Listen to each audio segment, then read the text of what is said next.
Сәлем, бүгін біз сіздерге бескі шайға өте ерекше бауырсақтар пісіріп көрсететін боламын. Ерекше бізге керегі айран, жұмыртқа, сұйық май, шекер, тұз, сода және ұн керек болады. Ең алдымен айранымызға осылай жұмыртқамызды салып бір араластырып аламыз. Қолдың айраны өте тұщы, жақсылап бір араластырамыз. Және оның үстіне бізге дәмді әрі әдемі болу үшін шекер салатын боламыз. Шекерін 2 қасық салсаңыздар да болады. Тәтті болсын десеңіздер 4 қасық 5 қасық сала беріңіздер. Негізі бауырсақты көптеу етіп жасайтын болсаңыздар көз мөлшермен қасына қосып жасауға болады. Енді 1 шай қасық аздап тұз салатын боламыз. Енді осыны шекері ерігенше жақсылап араластырып аламыз. Енді осының үстіне бір 50 граммдай сұйық май, болмаса магазиннің сары майын пайдалануға болады. Бұны жақсылап бір араластырып аламыз. Бір-бірімен бары масса бір-бірімен жақсылап араласу керек.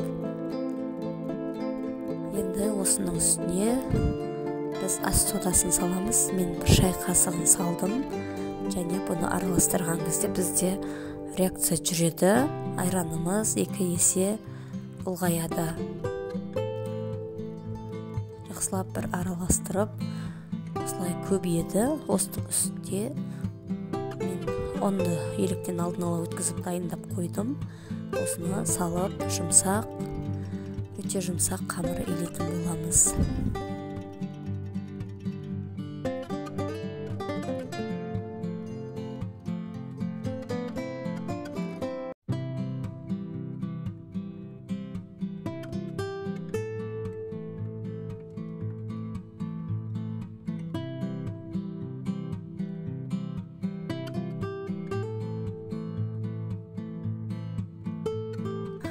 Біз қамырымызды илеп болдық. Жұмсақ емес, қатты да емес, орташа жұмсақтықта қамыр иледік. Енді біз бұны 10 минутқа тұндырып қоямыз.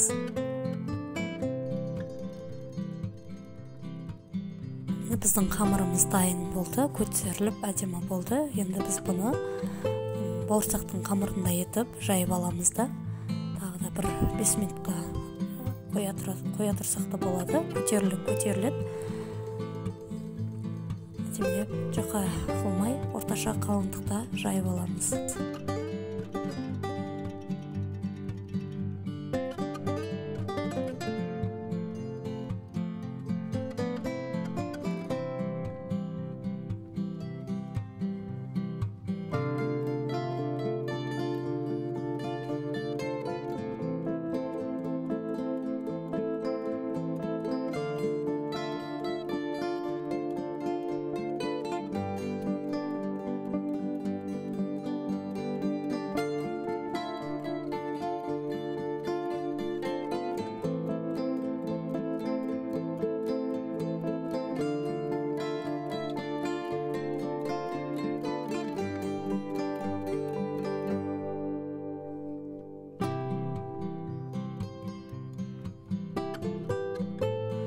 Қамырымызды жайып, осылай кесіп алдық.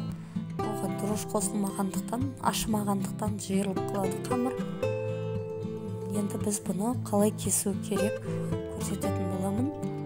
Осылай ромбик тәрізді етіп, барлығын кесіп шығамыз. Тура осы видеодағыдай кесіңіздер, және бұдан да үлкендеу етеміздеңіздер болады. Осылай ортасын кесіп, бір айналдырып, осындай формалар шығады. Жапырақ тәріздес форма. Өте ерекше бауырсақтың түрі. Осылай тағы бір көрсетейін. Ортасын бұлай кесесіздер. Барлығын кесіп шығасыздар. Және осылай бір айналдырып, осындай форма шығарасыздар. Және барлығын кесіп, осылай дайындап алдым. Қызып тұрған майда 2 жағын аударып пісіріп алатын боламыз.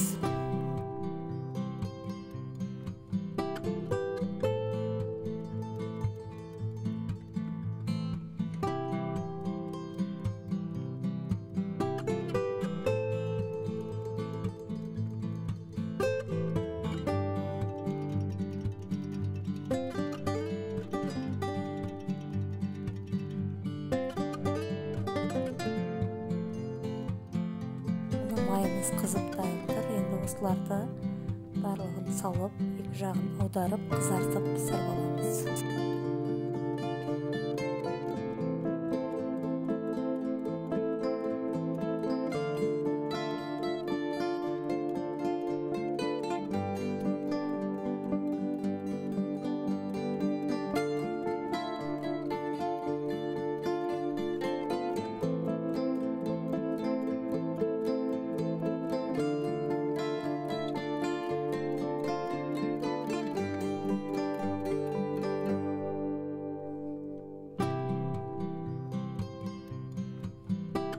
Екі жағын аудара отырып, осылай бауырсақтарды қып-қызыл етіп пісіріп аламыз.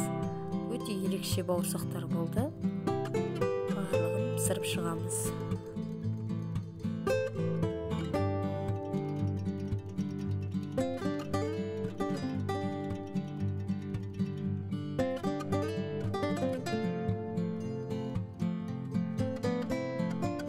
Біздің бауырсақтарымыз бәрі пісіп болып қалды. Көп уақыт кеткен жоқ, 15 минут уақыт кетеді.